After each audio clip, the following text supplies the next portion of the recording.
मंगलम भगवान वीरो मंगलम गौतमो गणी मंगलम कुंद कुंदार्यो जैन धर्मोस्तु मंगलम सर्वमंगलमांगल्यम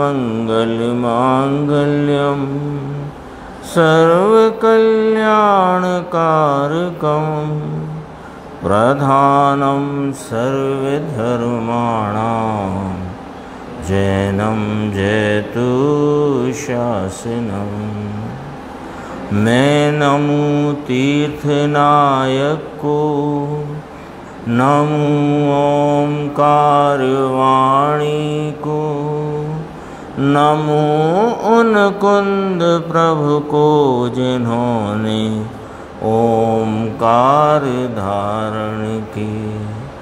अहो उपकार जिनवर का, कुंद का दिव्य वाणी का, जिन कुंद ध्वनि दाता उन कहान स्वामी का। नमियूण जिणम वीरम अनंत वर्णान दंसन सहावम भोक्ष्याम्यहं सारं केवली शुद्ध केवली भणिदम्।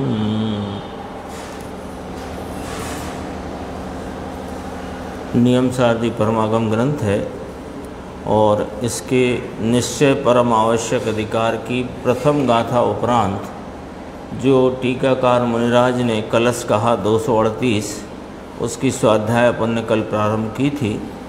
उस पर गुरुदेव श्री का व्याख्यान है 23 नंबर पेज, वहाँ से अपन अपनी चर्चा आज की स्वाध्याय शुरू करते हैं। नीचे वाला पैराग्राफ है। अब यहाँ कहते हैं इसका अर्थ स्वयवस्था से उत्पन्न आवश्यक कर्म स्वरूप आया ना। ये स्वयवश आत्मा आनंद और ज्ञान मूर्ति प्रभु, इसके वश होकर के उत्पन्न हुई दशा, यानी पुण्य पाप के वश होकर के उत्पन्न हुई दशा वह अधर्म है, और स्वयवश से उत्पन्न हुई दशा वह धर्म है, वह आवश्यक है। क्योंकि ये अधिकार प्रारंभ हुआ है ना, आवश्यक अधिकार, तो आवश्यक अधिकार की व्याख्या आचार्य कुंद कुंद भगवान ने यहाँ से प्रारंभ की, या इस प्रकार की कि जो अवसपना है वह आवश्यक है। अवसपना माने अन्य वस्ता से रहित स्वयवस्था। अन्यवस्था है वह परवस्था है, और परवश होने से अन्यवश होने से भिन्न स्वयवश यानी अवस। तो अवसपना जो है वह स्वयवस्था है, वह आवश्यक है। तो पूरे अधिकार में जो आवश्यक की व्याख्या है उसमें प्रकार उसका इस प्रकार समझना कि अवसपने को आवश्यक कहा है। यानी आवश्यक भी क्या कहा कि परम आवश्यक कार्य, कर्म कहा ना, परम आवश्यक कर्म, कर्म नाम कार्य, परम आवश्यक वास्तव में यथार्थपने सबसे जरूरी कार्य। सबसे जरूरी कार्य क्या नक्की हुआ कि अनादि की अन्य वस्ता को छोड़कर स्वयवश रूप परिणति से परिणमित होना, इस कार्य से का अपने पर्याय में भाव प्रकट होना, इसका नाम आवश्यक है, और एक यही करने योग्य कार्य है। देखो यहाँ आमने सामने बात करी अपन ने। जब गाथा सूत्र का स्वाध्याय किया था तो वहाँ पर बात आई थी कि अन्यवस्था से रहित। तो अन्यवशपना क्या है वो भी समझ लेना चाहिए, क्योंकि जैसे कोई चीज़ है कि सोना है तो सोना कीट आदि से रहित, तो कीट कीचड़ कलंक या उसमें जो मैल है वो क्या है और सोना क्या है, ऐसा समझना चाहिए ना। तो ऐसे अन्यवस्ता से रहित स्वयवस्ता कही।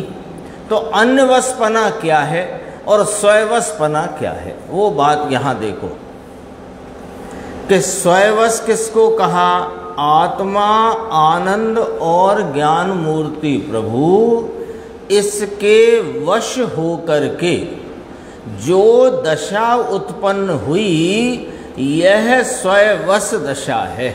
इसको स्वयवस कहो, अवस कहो, आवश्यक कहो। और परवस्ता अथवा अन्य वशपना क्या है कि पुण्य पाप के वश होकर उत्पन्न हुई दशा वह अधर्म है, वह अन्य वशपना है, वह अनावश्यक है। ऐसा शुभ और अशुभ भाव, हिंसा, झूठ, चोरी, विषय, भोग, फिर कहा दया, दान, भक्ति, पूजा आदि, यह दोनों भाव अधर्म हैं। तो अधर्म क्यों कहा, कोई लॉजिक चाहिए ना। अपने को सिर्फ गुरुदेव श्री ने फरमाया, आचार्यों ने फरमाया इसलिए मान लेना है कि ना, ऐसा नहीं है। उन्होंने फरमाया है तो सुनना है, समझना है और युक्ति से निर्णय करना है। निर्णय के बिना थोड़ी उन्होंने कह दिया कि दया, दान, पूजा अधर्म है। तो हमने भी कहा अधर्म है। क्यों अधर्म है, कि वहाँ कहा है अधर्म है। क्यों अधर्म है, देखो निर्देश भाई, क्यों अधर्म कहा, इसमें इसी संदर्भ से अपन युक्ति लगाते हैं कि वह अधर्म क्यों कहा, कि उसमें अन्यवशपना है। अन्यवशपना होने से अधर्म है। और जहाँ अन्यवशपना नहीं, अवसपना नाम स्वयवसपना है, वह धर्म है। सीधी युक्ति है। जिस परिणति में, पर्याय में, दशा में, हालत में, कार्य में जो स्वयवसपना है वह स्वयवसपना धर्म है और अन्यवसपना है, परवसता है, परवसपना है, ये अधर्म है। तो बताओ कौन सा दया का, दान का, व्रत का, भक्ति का, पूजा का परिणाम स्वयवस है? नहीं है ना। अभी अपनी चलती थी गाथा 276, 277 गुरुदेव श्री के व्याख्यान में। तो आज नए लोग आए थे, तो एक तो हिंदी में व्याख्यान चला, दूसरा उन्होंने फरमाया कि नए लोग आए हैं तो वो जो 276 गाथा का भाव था उसे पुनः से आज करीब 15 मिनट उसको लिया उन्होंने कि शब्द श्रुत वह ज्ञान है, व्यवहार, नौ तत्व आदि। शब्द श्रुत में क्या लिया, आचारांग आदि, आचारांग, सुगढ़ांग आदि, इनका आश्रय होने से वह ज्ञान है, ऐसा कहा। फिर नौ तत्व हैं, उनकी श्रद्धा, तो नौ तत्व वह दर्शन है, ऐसा कहा। और 6 काय के आश्रय से, 6 जीव निकाय के आश्रय से होता जो कषाय की मंदता का परिणाम है वह चारित्र है, ऐसा कहा। तो कहा 6 जीव निकाय वह चारित्र है। ये क्या किया कि जिसका आश्रय है उसी को आरोपित कर दिया। जैसे शास्त्र ज्ञान में शास्त्र का आश्रय है, तो शास्त्र ज्ञान वह ज्ञान है व्यवहार से, और 9 तत्व का आश्रय या 9 तत्व की भेद रूप श्रद्धा वो व्यवहार सम्यक दर्शन कही। तो वहाँ सीधा ये कह दिया कि 9 तत्व ही व्यवहार दर्शन है, और 6 जीव निकाय का आश्रय लेकर उत्पन्न होता कषाय की मंदता का परिणाम, उसको कह दिया कि ये चारित्र है। तो 6 जीव निकाय चारित्र है, ऐसा कहा कि जिसका आश्रय है उस पर ही उस कार्य को आरोपित करके कथन किया। आया था ना। फिर उसमें एक जो बात, 2 बातें मुख्य आई जो अपने ख्याल में लेना चाहिए। एक तो व्यवहार सम्यक दर्शन व्यवहार सम्यक ज्ञान और व्यवहार सम्यक चारित्र, ये तीनों का भी कोई मर्यादित भाव है। ये तीन कहे ना, व्यवहार सम्यक दर्शन, व्यवहार सम्यक ज्ञान, व्यवहार सम्यक चारित्र, इसकी भी मर्यादा है। कैसी मर्यादा है कि आचरांग आदि, आचरांग सुए गडांग आदि, ये ही शब्द श्रुत जानना और इनके आश्रय में होता ज्ञान, उसको ही व्यवहार ज्ञान कहा। इधर उधर का कुछ पढ़ पढ़ा लिया उसे नहीं मानते हैं, व्यवहार भी नहीं मानते हैं। क्यों कि आचारांग आदि शब्द श्रुत की व्याख्या मात्र जैन शासन में है। नौ तत्व की व्याख्या जीव अजीव आश्रव पुण्य पाप आश्रव बंध संवर निर्जरा मोक्ष, ये व्याख्या सिर्फ जैन शासन में है। और 6 जीव निकाय भी सिर्फ जैन शासन में बताए गए हैं। तो ये व्यवहार भी उतना मर्यादित किया। ऐसा नहीं कि कुछ भी लिया और उसे व्यवहार ज्ञान कह दें और व्यवहार दर्शन कह दें और व्यवहार चारित्र कह दें, उसको भी मर्यादित किया। एक बात तो ये। दूसरी बात, यह सारा जो है ज्ञान श्रद्धान और आचरण का परिणमन, यानी शास्त्र के आलम्बन से होता हुआ जो विकल्पात्मक शास्त्र ज्ञान, 9 तत्व की भेद रूप श्रद्धा का राग जिसे व्यवहार सम्यक दर्शन कहा, और 6 जीव निकाय के आलम्बन में होती कषाय की मंदता का परिणाम उसे व्यवहार चारित्र कहा। ऐसा ही है ना। लेकिन इसमें शुद्ध आत्मा का उपादेयपना ना आया। आया था पॉइंट। तो शुद्ध आत्मा का उपादेयपना नहीं आने से इसमें जो 7 प्रकृति मिथ्यात्वादि की हैं उनका उपशम क्षयोपशम न हुआ। तो इसे कैसे धर्म कह दें, बोलो। ये निमित्त पर से कथन किया, मिथ्यात्वादि 7 प्रकृतियों का उपशम या क्षयोपशम आदि भाव न हुआ, तो हम इसे धर्म कैसे कह दें। ये व्यवहार सम्यक दर्शन, वो भी मर्यादित लेना। व्यवहार सम्यक दर्शन, व्यवहार सम्यक ज्ञान, व्यवहार सम्यक चारित्र, इसकी क्या मर्यादा है कि कुछ भी कोई भी पुस्तक पढ़ने लग गए, हमको तो व्यवहार ज्ञान है। कुछ भी 5 तत्व 7 तत्व 9 तत्व का कोई अपने मन मर्जी का ये ऐसा इसकी श्रद्धा है हमको, ये नहीं चलेगा। और 6 जीव निकाय की चर्चा जैन शासन के सिवाय कहीं है नहीं। तो तुम को जो दिखते दिखाते प्राणी हैं उनकी तुम्हें दया का परिणाम आ गया, और जो दिखते दिखाते नहीं उनका नहीं आया, तो 6 जीव निकाय न हुए इसमें। तो व्यवहार की भी मर्यादा है, लेकिन इस मर्यादित व्यवहार में भी शुद्ध आत्मा उपादेय न हुआ। तो शुद्ध आत्मा उपादेय न हुआ तो इसमें 7 प्रकृतियां जो मिथ्यात्व संबंधी, उनका उपशम क्षयोपशम आदि न हुआ, इसलिए इसको हम वास्तव में धर्म कहते नहीं। अब इसको यहां मिलाओ कि ये जितना भी व्यवहार सम्यक दर्शन मर्यादित, वो जो मर्यादा खींच दी है, क्या खींच दी है? आचारांग आदि शब्द श्रुत, जीवादि 9 तत्व और 6 जीव निकाय जो दर्शन ज्ञान चारित्र के आश्रय हैं, इनकी मर्यादा में जो व्यवहार दर्शन ज्ञान चारित्र का परिणाम है वह अन्यवश है, उसमें स्वयवस्था नहीं। और स्वयवस्था नहीं इसलिए वह धर्म नहीं, अन्यवस्था होने से उसको अधर्म कहने में आया है। अब बात यहाँ से और वहाँ से मिला करके क्या निकल करके आ गई अपने सामने? यह बात निकल करके आई कि जो अन्यवस्था का जितना परिणाम परिणमन क्रिया दशा अवस्था है, यह सब अधर्म रूप भाव है। तो व्यवहार रत्नत्रय काय में डालें। अब आप जवाब दो, सारे तथ्य आपके सामने आ गए हैं, जवाब आपको देना है। व्यवहार रत्नत्रय केवल चंद जी भाई साहब किस में लेंगे, अधर्म में कि धर्म में? पक्की बात है, समझ के बोला कि हमने बुलवाया,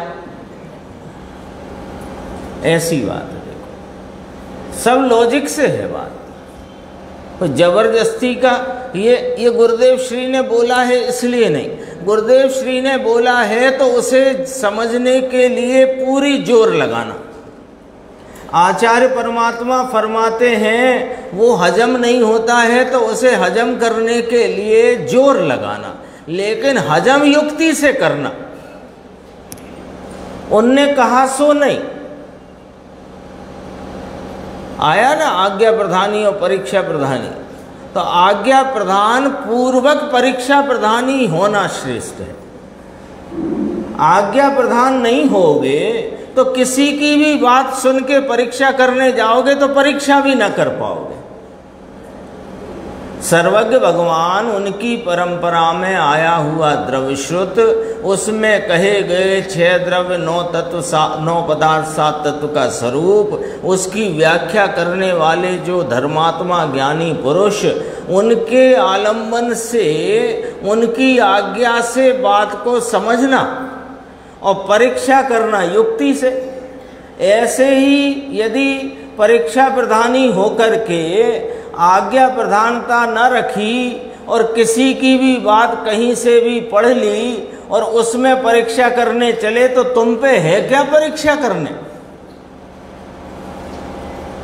परीक्षा करने के लिए भी सर्वज्ञ के और उनकी परंपरा में कहे गए वस्तु स्वरूप की आज्ञा स्वीकार करना और स्वीकार करके फिर परीक्षा करना, फिर उस परीक्षा से निर्णय रूप अंगीकार करना। समझ गए ना बात? आता है ना मोक्ष मार्ग प्रकाशक में परिणाम वो ये प्रकरण आज्ञा प्रधानी और परीक्षा प्रधानी का, उसका स्वरूप ये है, ये स्वरूप है। क्योंकि आज आपके हाथ कोई ऐसा ग्रंथ लग गया जो सर्वज्ञ की परंपरा का नहीं, और उसमें आपने कुछ भी पढ़ा और फिर परीक्षा करने का प्रयास किया, तो हो सकता है, क्योंकि अब जब तक यहाँ मिथ्यात्व चल रहा है तो तुम्हारे पास तो कोई कसौटी भी नहीं है ना। लेकिन जो युक्तियाँ जिन शासन में कही गई हैं, जो चारों तरफ से बात ज्ञानी धर्मात्माओं ने स्पष्ट करके कही है, उस पर से परीक्षा करोगे तो समझ में आएगी। हाँ, पहले ये लेना पड़ेगा। हाँ, ये नहीं चलेगा, ये ग्रंथ भी समय सार जैसा है इसलिए हम तो इसको ही पढ़ने लग गए। किसने लिखा, कहाँ से आया, किसकी परंपरा का है, समझना पड़ेगा भैया। ये आज्ञा प्रधानता जरूरी है। सर्वज्ञ है, सर्वज्ञ ही एक जगत में वह है जिन्होंने सारे जगत को प्रत्यक्ष अपने ज्ञान में देखा जाना है और कहा है। नहीं मानते ना, वो जगदीश चंद्र बसु ने कह दिया वनस्पति में जीव है, तो सब कहने लगे अरे वाह जीव है, जीव है। यहाँ तो अनादि से कहता आया जैन शासन के ये जीव है। वो 4 अक्षर पढ़े कहने लगे कि ये जीव है, जीव है। 4 अक्षर ही है उनके, भले वैज्ञानिक कहलाते हो। देखो यहाँ अपना प्रकरण क्या चलता है कि शुभ और अशुभ भाव, हिंसा, झूठ, चोरी, विषय, भोग, दया, दान, भक्ति, पूजा आदि ये दोनों भाव अधर्म हैं। यह आवश्यक की बात चलती है ना, यह स्वयंवशता से उत्पन्न आवश्यक कर्म स्वरूप, जरूरी कार्य स्वरूप, जरूरियात वाला कार्य, आवश्यक यानी जरूरियात वाला कार्य जिसकी, अब देखो यहाँ से पकड़ना पॉइंट, जिसकी जरूरियात जानने में आए। जो कार्य आपको जरूरी लगता है वहाँ पुरुषार्थ किए बिना नहीं रहता। सीधा न्याय है, बोलो है कि नहीं?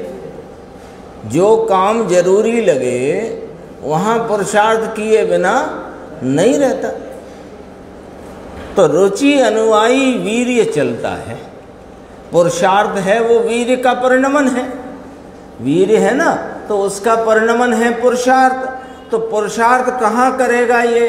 कि जहाँ इसकी रुचि होगी। और रुचि इसकी कहाँ होगी? कि जहाँ इसको जरूरी लगेगा। सीधी बात है। आप सुबह उठे, उठ करके आपके सामने 4 काम हों, किसी ने आवाज़ लगाई ये कर दो वो कर दो, और आपको भी कुछ चित्त में कोई कार्य करने की चिंता है, तो कौन सा कार्य करोगे? कि जो जरूरी लगेगा वो।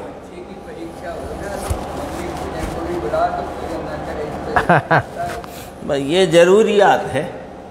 देखो, रुचि अनुयायी वीर्य है, जिसका पोषण आए। इसमें बहुत गंभीर रहस्य है ये 2-3 पंक्ति में। जिसका पोषण आए, इसका पुरुषार्थ किए बिना रहे नहीं। ये व्यवस्था है, ये व्यवस्था है। अब अपनी जो कार्यक्रम अपना चलता है उसमें से वह पुरुषार्थ जहाँ दौड़ता है वो स्वयं यह बात आपको बता देगा, आपको सूचित कर देगा कि आपको काय का पोषण चल रहा है। और जिसका पोषण चल रहा है उसकी रुचि चल रही है, और जिसकी रुचि चल रही है आपको वही जरूरी लग रहा है। ऐसे चलो ना। अब जरा यहाँ से आई थी बात, जिसकी जरूरियात लगती है उस कार्य में पुरुषार्थ किए बिना रहता नहीं। इसका न्याय कि हाँ, रुचि अनुयायी वीर्य है। तो जिसका पोषण आता है, जिसका पोषण का अर्थ है जैसे अपने बोलते हैं ना, ये पोसाए, जो पोसाता है, तो उसका पुरुषार्थ किए बिना रहे नहीं। अब अपन जो कुछ करते हैं उसमें अपन खुद ही यह बात का फैसला कर सकते हैं कि हमको काय का पोषण चल रहा है। जिसका पोषण उसकी रुचि, और जिसकी रुचि उसकी आपको जरूरत है, उसकी वही आपको जरूरी लग रहा है। यही मतलब हुआ ना। तो हमको क्या है कि यदि यह आत्मा के प्रति का पोषण हो तो पुरुषार्थ आत्मा के प्रति का चलेगा। क्यों? कि उसकी ही रुचि है। उसकी ही रुचि क्यों है? कि हमको स्ववस्था ही आवश्यक लगती है। और यदि हमको रागादि क्रियाएं, कषाय की मंदता उसका पोषण है तो उसकी रुचि है, उसको ही जरूरी लगता है, और उसी में पुरुषार्थ चलता है। स्वयं तोल लो अपने आप को। ब्रह्मचारी जी को संबोधन किया, ब्रह्मचारी जी ऐसी बात है प्रभु। फिर अभी ये थोड़ी सी चर्चा आती है, 1.5 पैराग्राफ है। ये बात भी एक जानकारी में अपने को रखना चाहिए। क्यों रखना चाहिए? क्योंकि हम तत्व निर्णय के प्रति उद्यमशील हैं। हम यहाँ सब स्वाध्याय वाले इस कार्य में क्यों करके संलग्न हैं? क्योंकि हम तत्व निर्णय के लिए उद्यमशील हैं। इसलिए ही तो यहाँ अपन स्वाध्याय के लिए प्रयत्नशील है ना, या उस कार्य में अपन प्रयत्न कर रहे हैं। क्योंकि निर्णय के लिए, तो निर्णय के लिए भी थोड़ी कभी कभी सावधानी की बातें भी समझना चाहिए। वो बात यहाँ आती है। देखो, अरे एकांत कह कह करके शास्त्र खोटे हैं, ऐसा कह कर के अरे रे प्रभु गजब कर गए हैं। देखो, ये सोनगढ़ से जो बात चलती है, जो पूज्य गुरुदेव श्री ने दिगंबर जैन आचार्यों के कुंद कुंद स्वामी, जयसेन स्वामी, पूज्यपाद स्वामी, उमा स्वामी, अमृतचंद्र भगवान, इन सब के शास्त्रों में से जो रहस्य निकाल करके बताए, वे रहस्य के वो रहस्य जो कहे गए उनकी पुस्तकें और मूल आचार्यों की पुस्तकें सोनगढ़ से लाखों की संख्या में प्रकाशित हुई और लाखों की संख्या में वे सारे देश विदेश में उनका प्रचार प्रसार हुआ। अब लोग कहें कि ये तो एकांत ग्रंथ हैं या इन ग्रंथों में एकांत की बात की गई है। अरे प्रभु गजब कर गए हो, वर्णी जी कह गए हैं कि सोनगढ़ की पुस्तकें शास्त्र संसार में डुबा देंगे। ये अपने कौन से वर्णी जी थे? गणेश प्रसाद जी वर्णी। गणेश प्रसाद जी वर्णी कह गए कि ये सोनगढ़ का साहित्य यह लोगों को डुबा देगा। ये बात कब कही, कैसे कही, वो प्रसंग भी याद कर लेते हैं। संवत 2013 की साल में ईसरी में वर्णी जी और गुरुदेव श्री का मिलना हुआ और इसके बाद थोड़ी चर्चा भी हुई। उस चर्चा के बाद गुरुदेव श्री ने तो जो कहना था शास्त्र का आधार देकर अपनी बात कही।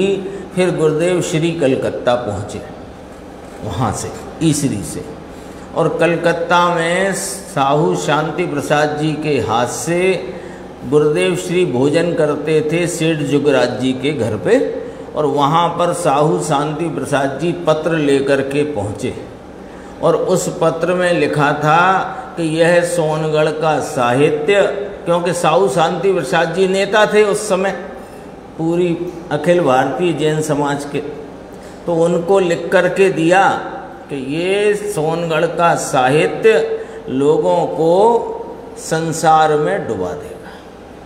तब गुरुदेव ने बोला, ऐसे नहीं बोला है। अब देखो, ऐसा कह गए हैं। अगला प्रश्न आ गया, अरे रे प्रभु क्या किया प्रभु, चलता नहीं था ना इसलिए इसको बेचारे को। अब देखो गुरुदेव, ये जो मूल बात है, ये जो अध्यात्म परक दृष्टि को की मुख्यता वाली जो मूल बात है, ये मूल बात का चलन ही नहीं था। ये बात तो गुरुदेव श्री ने शास्त्रों में से निकाल करके आचार्य भगवंतों के अंतरंग अभिप्राय को अपने सामने प्रस्तुत किया।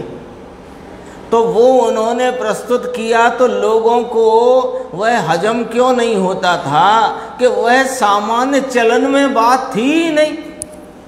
सामान्य चलन में तो ये बात चलती थी, दया करो, व्रत करो, ये करो, 6 परवी ब्रह्मचर्य, कंदमूल नहीं खाना, ये वो जितने भी क्रियाकांड के उठा पटक के कार्यक्रम हैं उनकी ही बात चलती थी, अथवा के कर्म प्रकृतियों के विस्तार की बात चलती थी। आत्मा की बात तो चलती ही नहीं थी। तो जब यह बात सामने आई तो वो अद्भुत सी ऐसी लगी कि मानो कोई मन से बना करके की गई हो, अपने मन से ही कोई प्रस्तुत कर दी हो। तो देखो गुरुदेव कहते हैं कि यह बात चलती नहीं थी, यानी शुद्ध अध्यात्म की बात उस समय प्रचलन में नहीं थी, इसलिए इनको नाम वर्णी जी को विचारे को फिर कहा ऐसे तो नरम मानस थे, ऐसे कोई जिद्दी नहीं थे, नरम थे, लेकिन अब चलती नहीं थी और पहली बार सुनी, लेकिन ये लगा कि हमने भी तो समय सार पढ़ा है, तो हमको क्यों ये बात नई लग रही है, माने ये नई ही है नहीं इसमें, ऐसा उनको लगा। निमित्त से पर में बिल्कुल नहीं होता। उनकी 2 बातें जो गुरुदेव ने जो बात कही थी, वो 2 बातें उनको स्वीकार नहीं हो रही थी। कौन को? वर्णी जी को। ये क्यों अपन इतनी बात कर रहे हैं? किसी की आलोचना या अपन किसी के संदर्भ से किसी प्रकार की बात करने के लिए नहीं कर रहे हैं। ये बात इसलिए कर रहे हैं कि हम तत्व निर्णय के उद्यमी हैं। तो तत्व निर्णय में हमको किस प्रकार अपनी वृत्ति रखना चाहिए, किस प्रकार अपनी युक्तियों का प्रयोग करना चाहिए और कहाँ से बचना चाहिए, ये थोड़ा अपने को सावधानी रखनी है। देखो, दो बातें गुरुदेव श्री ने फरमाई जो वर्णी जी को स्वीकार नहीं थी। गुरुदेव श्री ने कहा कि निमित्त से पर द्रव्य जो है उसमें कुछ भी बिल्कुल नहीं होता। तो वे कहते थे कि निमित्त से विकार होता है। जीव की परिणति में जो राग रूप वृत्ति होती है वह कर्म उदय के निमित्त से होती है, ये वे कहते थे। अब जब गुरुदेव ने कहा कि निमित्त से पर में कुछ नहीं होता तो वह बात उनको स्वीकार नहीं थी। दूसरी बात, धारावाही पर्याय बहती है।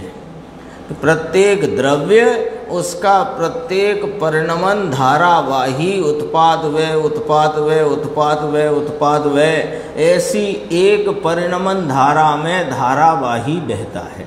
तो धारावाही जो परिणमन बहता है वह क्रम से होता है, यानी कि जो पर्याय जिस समय होनी है वह पर्याय उस समय ही पर की अपेक्षा बिना, पर निमित्तादि से निरपेक्ष, अरे अपने द्रव्य से भी निरपेक्ष, स्वाधीनता से स्वतंत्र अपने जन्म क्षण में होती है।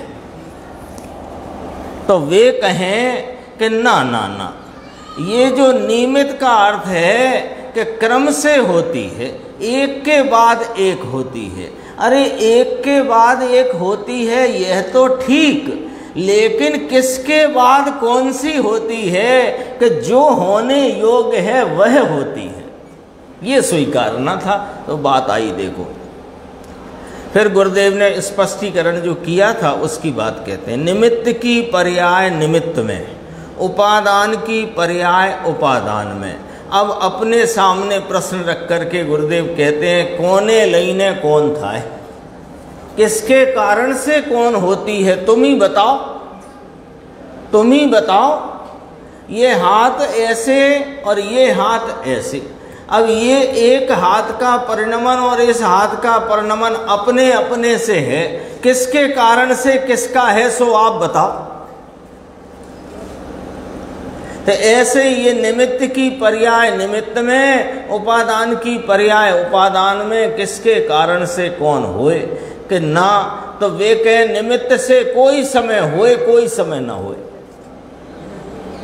लिखा इसमें निमित्त थी कोई वक्ते थाए। और क्रमबद्ध की माने एक के बाद एक होए वह ही होए, ये कहा जो होनी होए वही होनी है, एक के बाद एक होए, ये तो ये बात कहें कि एक के बाद एक होए, लेकिन जो होना है वही होए ये ना मानी। क्यों? ये माने तो फिर निमित्त की क्या खेल। निमित्त तो वैसे ही पंचर हो गया। ये तो बहुत उपकार हो गया या हमारा सौभाग्य कोई खिल गया है जो ये ऐसा तत्व, यानी वास्तव में देखो ये तो अपन अभ्यास करते करते इतना सूक्ष्म लगता नहीं, लेकिन यदि देखो तो सूक्ष्म बहुत है। ये एक एक समय की, एक समय कितना कि एक सेकंड का असंख्यातवा भाग, उस इतनी सी काल अवधि में पर्याय का परिणमन होना, उसी समय में पूर्व पर्याय का व्यय, नवीन पर्याय का उत्पाद, और कौन सा उत्पाद के जो होना है वही उत्पाद, ये कोई बात सामान्य नहीं है, जो महासूक्ष्म है। लेकिन ये तो उनकी कृपा हमारे ऊपर, हमारे धर्म पिता की, कि उनकी बात बार बार उस प्रकार के ही दृष्टिकोण से उनका जो व्याख्यान सुनते पढ़ते सुनते पढ़ते सुनते पढ़ते विचार करते, ये बात अपने को अब इतनी सूक्ष्म लगती नहीं, खरेखर महासूक्ष्म बात है।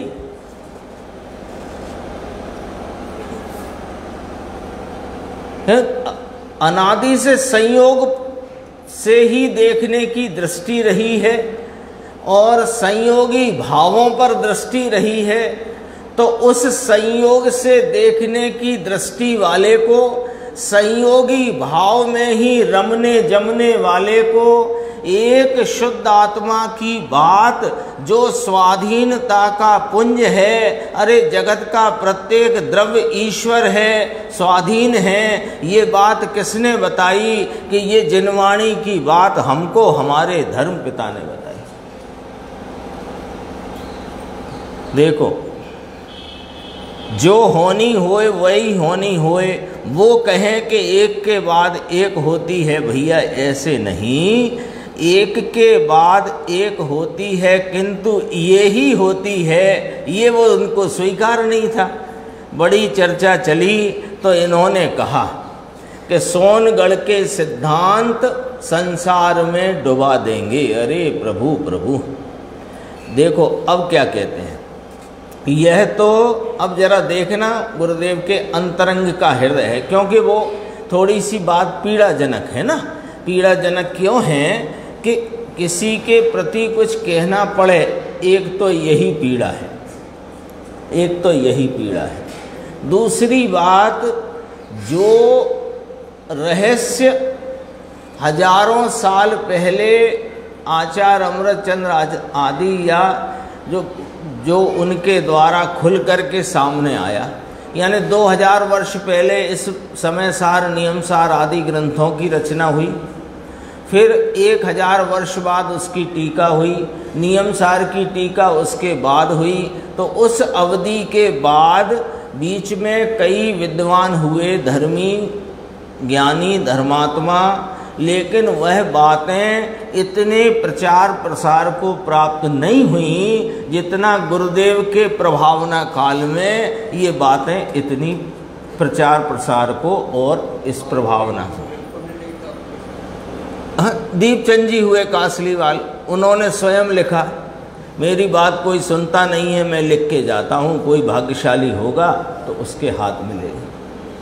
पांडे राजमल जी ने भी बहुत गंभीर बातें लिखी, लेकिन उस समय उनके सुनने वाले गिनती के रहे उनके साथ। टोडरमल जी की आयु अल्प रही। बनारसी दास जी के जीवन में अनेक प्रकार के उतार चढ़ाव चले। ऐसा सब हुआ, ये गुरुदेव श्री के साथ 45 वर्ष तक एक धारा में इस महान तत्व का प्रचार प्रसार एक धारा से चला। ये कोई अद्भुतता वाली बात है, और इसलिए ये सोनगढ़ के नाम पर प्रसिद्ध हो गई बात तो बहुत पुरानी है, अब सोनगढ़ के नाम पर प्रसिद्ध हो गई। फिर गुरुदेव को पीड़ा इस बात की नहीं होती थी कि सोनगढ़ का नाम लेकर कहते हो, गुरुदेव को पीड़ा इस बात की थी कि जो सच्चा और वास्तविक तत्व है उसको तुम डुबोने वाला कहते हो, इस बात की पीड़ा थी। सोनगढ़ का नाम लेके कहते हो, इस बात की कोई पीड़ा नहीं। भाई आप सच कहो, आप कोई बात किसी के सामने सच कहो, और सच कहो और किसी का आधार दे के भी सच कहो, फिर भी कोई न माने तो आपको पीड़ा इस बात की है कि हम सच कह रहे हैं फिर भी तुम उसको झुटलाते हो, तो पीड़ा है कि नहीं? सामान्य, ये तो लौकिक की बात, ये तो कल्याणकारी मार्ग की बातें हैं। तो देखो अब जरा गुरुदेव श्री अपनी अंदर की बात कहते हैं, ये सब जानकारी रहे अपने को, इसलिए यहाँ पर अपन उस विषय के साथ इसकी चर्चा करते हैं। देखो, ये तो 3 काल के त्रिलोकनाथ के सिद्धांत हैं। एक द्रव्य दूसरे द्रव्य को छूता नहीं, एक द्रव्य का कार्य दूसरे द्रव्य से होता नहीं, निमित्त से उपादान में कुछ हो सकता नहीं, प्रत्येक द्रव्य की जो पर्याय जिस समय होनी है उस समय वह अन्य द्रव्यों से निरपेक्ष और अपने द्रव्य गुण से भी निरपेक्ष अपने जन्म क्षण में होती है। ये सब 3 लोक के नाथ के सिद्धांत हैं प्रभु, ये कोई सोनगढ़ की बात नहीं। परमेश्वर महाविदेह में साक्षात विराजते हैं, महाविदेह में तो तीर्थंकर प्रभु का विरह कभी होता नहीं, वहाँ अभी भी विराजते हैं। तो कहते हैं अरे हम वहाँ थे और वहाँ समव शरण में सुनते थे। गुरुदेव श्री है ना, जो अपने सामने जानकारी आई है बहन श्री के जाति स्मरण के आधार से, ये फतेह कुमार नाम के राजकुमार थे वहाँ, और वहाँ समूह शरण में हाथी पर बैठ कर के भगवान की दिव्य ध्वनि सुनने जाते थे। तो कहते हैं हम वहाँ थे और समूह शरण में सुनते थे, किंतु परिणाम में फेर पड़ गया, परिणाम में छल आ गया, परिणाम में कोई भाव ऐसा खड़ा हो गया, ये अवतार आ गया यहाँ पर, यानी वहाँ से देह परिवर्तन होकर यहाँ भरत क्षेत्र गरीब देश में जन्म हो गया। बस नहीं वो फेर नहीं, यहाँ फेर का क्या अर्थ है कि परिणाम में जो दिव्य ध्वनि में सुनते समझते थे उसे बराबर स्वीकार कर रहे थे, उसका निर्णय की धारा चल रही थी। लेकिन जब आयु बंद हुआ उस समय में सम्यक्त नहीं हुआ था, सम्यक्त तो वहाँ हो गया होता तो यहाँ आते ही नहीं, लेकिन निर्णय की धारा में थे। उस निर्णय की धारा के बीच में जरा कोई परिणाम किसी प्रकार का आ गया तो यहाँ पर जन्म हो गया।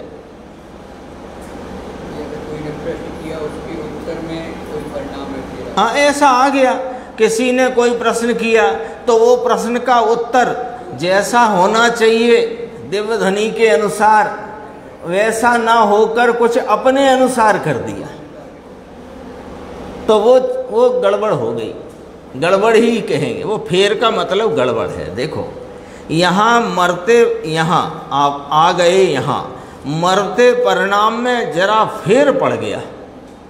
यह वाणी और ये वस्तु भगवान के घर की है, लेकिन अब हम जो यहाँ चर्चा करते हैं, ये कुंद आचार्य भी वहाँ गए थे, 8 दिन रहे थे, तो गुरुदेव कहते हैं त्या हमारी हाजरी पणहती, वहाँ हमारी भी हाजरी थी जब कुंद आचार्य वहाँ पहुँचे थे।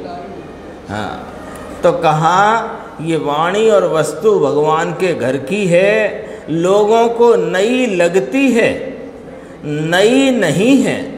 अनादि तीर्थंकर ये ही कह गए हैं और ये ही वस्तु का स्वरूप है।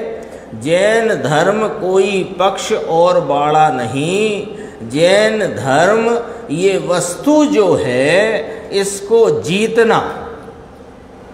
किसको जीतना? कि राग अज्ञान है उसको जीते। तो जीते हैं ना, एक जीतने में जरा थोड़ी दो बात समझना। जीतना होता ना, जीतना, तो जीतने में दो प्रकार समझना।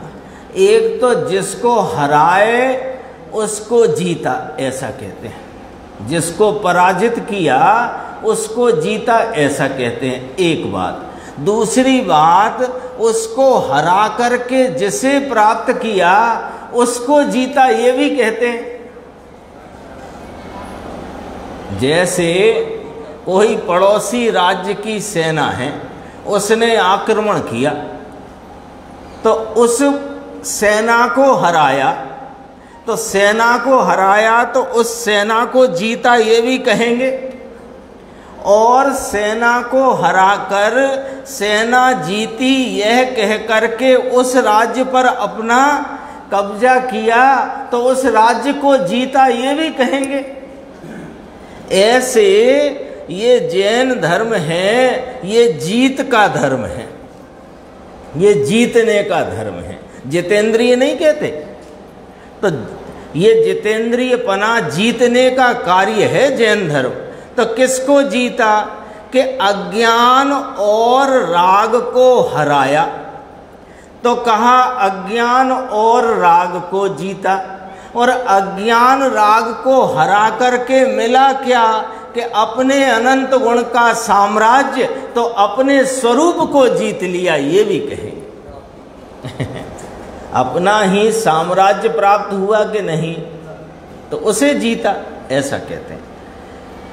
ये राग अज्ञान है, उसको जीते और स्वरूप में आए, इसका नाम जैन है। जैन का नाम ही जीतने वाला, वह जैन है। ये तो वस्तु का स्वरूप है, जिन सो ही है आत्मा, घट घट अंतर जिन वसे और घट घट अंतर जैन। फिर कहा मत मदिरा के 500 मत वाला समझे ना, यानी अन्य अन्य प्रकार के मतों के कारण, उसके मतों में रही विपरीतता के कारण यह समझने में असमर्थ होता है। समय हो गया है, इसमें शेष चर्चा है वो अपन आगे की स्वाध्याय में।